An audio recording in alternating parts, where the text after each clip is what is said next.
The higher the barrier to entry is, the harder it is. That's the stuff you should lean into. Like, the harder it is, the more you should want to do it.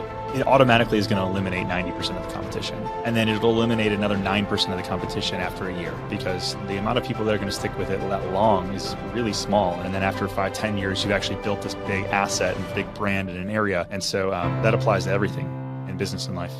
You create videos that are not the same as everybody else on YouTube. It's pretty clear. It's why they perform. It's why they do well. It's because you put thought into the sound. You put thought into the scenes, the B-roll, everything. For example, what topics would you start creating, or how would you think through that process of what to create? But again, you look for who is your ideal client, what would they be searching for online, and then go create the content that they're looking for.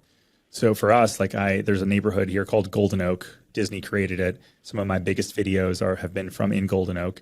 It's a gated neighborhood. You can't even get in unless you've got an appointment. And so one of the videos I did was a talking head video from my house, and it was just like, here's what's going on with Golden Oak.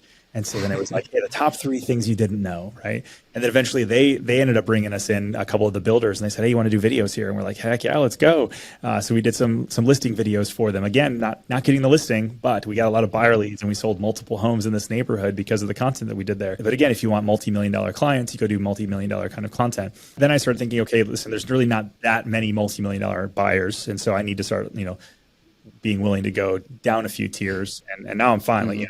Really anything. We've got a big enough team and big enough skill set, and Orlando's huge. So we try to cast our net. And so I literally look at the next 6 months and say, okay, every month I want to hit this kind of bucket. And then I'm going to do a live every Thursday and talk about the news. And then we've got sort of a whole board flushed out based on buyer and seller profile. And then I look at my body of work of what's performing. And then we try to, is there something that we can kind of do a repurpose